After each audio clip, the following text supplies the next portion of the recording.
ರಾಜ್ಯದ ಎಲ್ಲ ಗೃಹಲಕ್ಷ್ಮಿಯರಿಗೆ ಬಿಗ್ ಭರ್ಜರಿ ಗುಡ್ ನ್ಯೂಸ್. ಹೌದು ಸ್ನೇಹಿತರೆ, ಗೃಹಲಕ್ಷ್ಮಿ ಯೋಜನೆಯ 33ನೇ ಕಂತಿನ ಹಣ ಅಂತೂ ಪ್ರಾರಂಭವಾಗಿದೆ. ನಿಮಗೆ ಗೊತ್ತಿರತಕ್ಕಂತಹ ವಿಷಯ.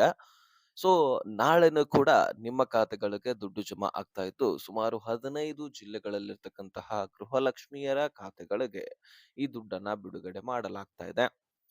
ಸೊ ಹಾಗಾದ್ರೆ ಈ 15 ಜಿಲ್ಲೆಗಳಲ್ಲಿ ನಿಮ್ಮ ಜಿಲ್ಲೆನೂ ಕೂಡ ಆಗಿದ್ರೆ ನಿಮ್ಮ ಖಾತೆಗಳಿಗೂ ಕೂಡ ದುಡ್ಡು ಜಮಾ ಆಗುವಂತದ್ದು. ಈಗಾಗಲೇ ದುಡ್ಡು ಬಂದಿದ್ರೆ ಕಮೆಂಟ್ ಮಾಡೋದನ್ನ ಮರಿಬೇಡಿ. ಇನ್ನು ನಿಮ್ಮ ಖಾತೆಗಳಿಗೆ ಈ ಗೃಹಲಕ್ಷ್ಮಿ ದುಡ್ಡು ಜಮಾ ಆಗ್ತಾ ಇಲ್ಲಪ್ಪ ಅಂದ್ರೆ ಏನ್ ಸಮಸ್ಯೆ ಆಗಿರಬಹುದು ಅಂತ ನಾನು ಈ ವಿಡಿಯೋದಲ್ಲಿ ನಿಮ್ ಮುಂದೆ ಇಡ್ತಾ ಹೋಗ್ತೀನಿ. ಸ್ನೇಹಿತರೆ, ಈ ವಿಷಯ ಬಹಳ ಇಂಪಾರ್ಟೆಂಟ್ ಆಗಿದೆ. ಜೊತೆಗೆ 15 ಜಿಲ್ಲೆಗಳನ್ನು ಕೂಡ ತಿಳ್ಕೊಳ್ಬೇಕು. ಯಾಕಂದ್ರೆ ಆ 15 ಜಿಲ್ಲೆಗಳಲ್ಲಿ ನಿಮ್ಮ ಜಿಲ್ಲೆನೂ ಕೂಡ ಆಗಿರಬಹುದು. ಸೊ ಅದಕ್ಕಾಗಿ ವಿಡಿಯೋನ ನೀವು ಕೊನೆವರೆಗೂ ವಾಚ್ ಮಾಡಿ. ಸ್ನೇಹಿತರೆ, ಗೃಹಲಕ್ಷ್ಮಿಯಲ್ಲಿ ಒಟ್ಟಾರೆಯಾಗಿ 32 ಕಂತುಗಳು ಕ್ಲಿಯರ್ ಆಗಿದಾವೆ. ಮೊನ್ನೆ ತಾನೇ 1 ಮತ್ತು 32ನೇ ಕಂತಿನ ಹಣ ಸುಮಾರು 4,000 ರೂಪಾಯಿ ನಿಮ್ಮ ಅಕೌಂಟ್‌ಗಳಿಗೆ ಜಮಾ ಆಗಿ ಕ್ಲಿಯರ್ ಆಗಿದಾವೆ. ಈಗ ಮತ್ತೆ 33ನೇ ಕಂತಿನ ಹಣವನ್ನ ಬಿಡುಗಡೆ ಮಾಡಲಾಗ್ತಿದೆ. ಸೊ ಈ 33ನೇ ಕಂತಿನ ಹಣವನ್ನು ಕೂಡ ನಿಮ್ಮ ಖಾತೆಗಳಿಗೆ ಜಮಾ ಮಾಡಲೇಬೇಕು ಅನ್ನುವಂತಹ ಬೇಡಿಕೆಗಳನ್ನು ಕೂಡ ಇಟ್ಟಿದ್ರು. ಯಾಕಂದ್ರೆ ಸುಮಾರು 4 ತಿಂಗಳ ಹಣ ಪೆಂಡಿಂಗ್ ಉಳಿದಿತ್ತಲ್ವಾ? ಒಂದು ಕಂತಿನ ಹಣ ಈಗಾಗಲೇ ಕ್ಲಿಯರ್ ಮಾಡ್ಲಿಕ್ಕೆ 10 ರಿಂದ 15 ದಿನ ಟೈಮ್ ತೆಗೆದುಕೊಳ್ಳುತ್ತೆ. ಆದ್ರೆ ಸುಮಾರು 20 ರಿಂದ 25 ದಿನದಲ್ಲಿನೇ 2 ತಿಂಗಳ ಹಣವನ್ನು ಕೂಡ ಅಂದ್ರೆ 31 ಮತ್ತು 32ನೇ ಕಂತಿನ ಹಣವನ್ನು ಕೂಡ ಜಮಾ ಮಾಡಿದ್ರು. ಆದ್ರೆ ಈಗ ಈ 33ನೇ ಕಂತಿನ ಹಣ ಒಂದ್ ಸ್ವಲ್ಪ ಡಿಲೇ ಕೂಡ ಆಯ್ತು. ಈಗಾಗಲೇ ನಮಗೆ ಪಂಚಮಿ ಹಬ್ಬಕ್ಕೂ ಕೂಡ ದುಡ್ಡು ಜಮಾ ಆಯ್ತು. ವರಮಹಾಲಕ್ಷ್ಮಿ ಹಬ್ಬಕ್ಕೂ ಕೂಡ ದುಡ್ಡು ಜಮಾ ಆಗಿತ್ತು. ಈ ಸಂದರ್ಭದಲ್ಲಿ ಮತ್ತೆ ರಕ್ಷಾಬಂಧನ ಹಬ್ಬಕ್ಕೂ ಕೂಡ ಈ ದುಡ್ಡು ಜಮಾ ಆಗ್ತಿದೆ ಅಂತಾನೆ ಹೇಳಬಹುದು. ಈ ಒಂದು ದುಡ್ಡಿನಿಂದ ಏನ್ ಉಪಯೋಗ ಮಾಡ್ಕೊಂಡಿದ್ದೀರಿ? ಒಬ್ಬೊಬ್ರು ಮಕ್ಕಳ ಶಾಲಾ ಅಭ್ಯಾಸದ ಒಂದು ಶಾಲಾ ಕಾಲೇಜ್‌ಗಳ ಫೀಸ್‌ಗಳಿಗಾಗಿ ಬಳಕೆ ಮಾಡ್ಕೊಂಡಿದ್ದಾರೆ. ಇನ್ ಕೆಲವೊಂದಿಷ್ಟು ಜನರು ವಸ್ತುಗಳನ್ನ ಖರೀದಿ ಮಾಡ್ಲಿಕ್ಕೆ ಅಥವಾ ಹಬ್ಬವನ್ನ ಆಚರಿಸ್ಲಿಕ್ಕೆ ಹೀಗೆ ನಾನಾ ರೀತಿ ಪ್ರಯೋಜನವನ್ನ ಮಾಡ್ಕೊಂಡಿದ್ದೀರಿ. ಆದ್ರೆ ಈಗ 33ನೇ ಕಂತಿನ ಹಣ ಇನ್ನೂ ಹೆಚ್ಚಿನ ಜನರಿಗೆ ಜಮಾ ಆಗಿಲ್ಲ. ಕೇವಲ 10 ರಿಂದ 12 ಲಕ್ಷ ಫಲಾನುಭವಿಗಳಿಗೆ ಮಾತ್ರ ಜಮಾ ಆಗಿದೆ. ಆದ್ರೆ ಇವತ್ತಿನ ದಿನನೂ ಕೂಡ ಜಮಾ ಆಗಿತ್ತು ಮತ್ತು ನಾಳೆನೂ ಕೂಡ ಮುಖ್ಯವಾಗಿ ಈ 15 ಜಿಲ್ಲೆಗಳಿಗೆ ಜಮಾ ಆಗಲಿದೆ. ಆ ಒಂದು ಜಿಲ್ಲೆಗಳನ್ನ ನಾನು ನಿಮ್ಮ ಮುಂದೆ ಹೇಳ್ತೀನಿ.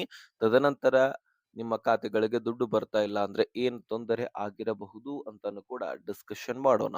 ಸ್ನೇಹಿತರೆ, ಒಟ್ಟಾರೆಯಾಗಿ ನಿಮ್ಮ ಖಾತೆಗಳಿಗೆ 33ನೇ ಕಂತಿನ ಹಣ ಜಮಾ ಆಗ್ತಾ ಇದ್ದು, ಬೆಂಗಳೂರು ನಗರ ಸೇರಿದಂತೆ ಬೆಂಗಳೂರು ಗ್ರಾಮಾಂತರ, ವಿಜಯನಗರ, ಧಾರವಾಡ, ಯಾದಗಿರಿ, ಉತ್ತರ ಕನ್ನಡ, ದಕ್ಷಿಣ ಕನ್ನಡ, ದಾವಣಗೆರೆ, ಉಡುಪಿ, ತುಮಕೂರು, ಚಿತ್ರದುರ್ಗ, ಚಿಕ್ಕಮಗಳೂರು, ಶಿವಮೊಗ್ಗ, ರಾಯಚೂರು, ಯಾದಗಿರಿ ಈ ಒಂದು ಜಿಲ್ಲೆಗಳಲ್ಲಿರ್ತಕ್ಕಂತಹ ಗೃಹಲಕ್ಷ್ಮಿಯರ ಖಾತೆಗಳಿಗೆ ದುಡ್ಡನ್ನ ಬಿಡುಗಡೆ ಮಾಡಲಾಗ್ತಿದೆ.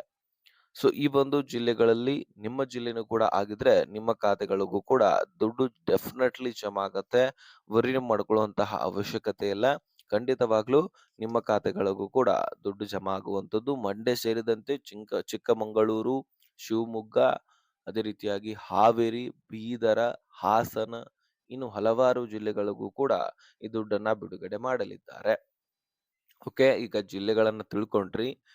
ಇನ್ನು ದುಡ್ಡು ಜಮಾ ಆಗ್ತಾ ಇಲ್ಲ ಅಂದ್ರೆ ಸಮಸ್ಯೆ ಏನಾಗಿರತ್ತೆ?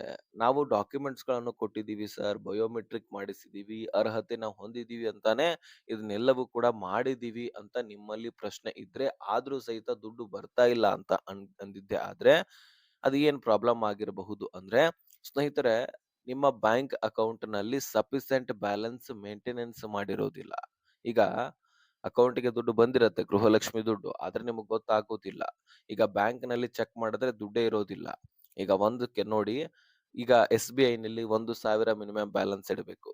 ಬರೋಡಾನಲ್ಲಿ ಎಷ್ಟಿಡಬೇಕು? 1,500 ತನಕ ಮಿನಿಮಮ್ ಬ್ಯಾಲೆನ್ಸ್ ಇಡಬೇಕು. ಹೀಗೆ ನಿಮ್ಮ ಬ್ಯಾಂಕ್ ಅಕೌಂಟ್‌ನಲ್ಲಿ ಇಂತಿಷ್ಟು ಮಿನಿಮಮ್ ಬ್ಯಾಲೆನ್ಸ್ ಇಡಬೇಕಂತ ಹೇಳ್ಬಿಟ್ಟು ರೂಲ್ಸ್ ಇದೆ.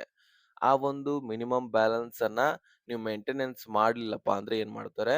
ನೀವು ಯಾವ ಸಂದರ್ಭದಲ್ಲಿ ಆ ಒಂದು ಖಾತೆಗಳಿಗೆ ದುಡ್ಡನ್ನ ಹಾಕ್ತೀರಿ ನೋಡಿ, ಅಲ್ಲಿಂದ ಏನಾಗತ್ತೆ? ದುಡ್ಡನ್ನ ಕಟ್ ಮಾಡ್ಕೊಳ್ತಾರೆ ಬ್ಯಾಂಕ್‌ನವ್ರು. ನಿಮಗ್ ಗೊತ್ತೇ ಆಗೋದಿಲ್ಲ. ಅದಕ್ಕಾಗಿ ಆ ಮೇಂಟೆನೆನ್ಸ್ ಮಾಡ್ಬೇಕಾಗತ್ತೆ. ಆ ಮೇಂಟೆನೆನ್ಸ್ ಮಾಡ್ಲಿಲ್ಲ ಅಂದ್ರೆ ಈ ರೀತಿ ಕಟ್ ಆಗಿರತ್ತೆ. ನಿಮಗ್ ಗೊತ್ತಾಗಿರೋದಿಲ್ಲ. ಅದಕ್ಕಾಗಿ ಏನ್ ಮಾಡ್ಬೇಕು? ನಿಮ್ಮ ಟ್ರಾನ್ಸಾಕ್ಷನ್ ಚೆಕ್ ಮಾಡಿಸ್ಕೊಂಡ್ ನೋಡ್ರಿ.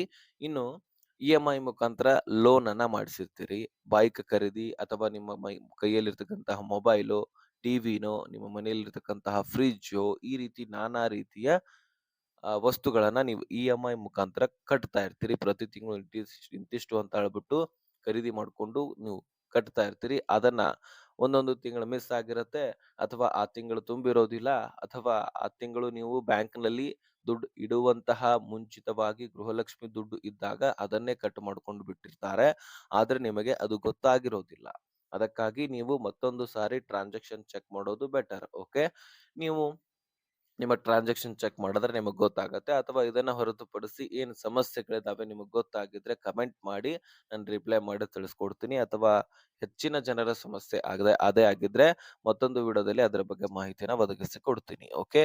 ಈ ಇನ್ಫಾರ್ಮೇಷನ್ ಅನ್ನ ಎಲ್ಲ ಗೃಹಲಕ್ಷ್ಮಿಯರಿಗೆ ಶೇರ್ ಮಾಡಿ ಅವ್ರಿಗೂ ಕೂಡ ಕ್ಲಾರಿಫಿಕೇಶನ್ ಸಿಗ್ಲಿ.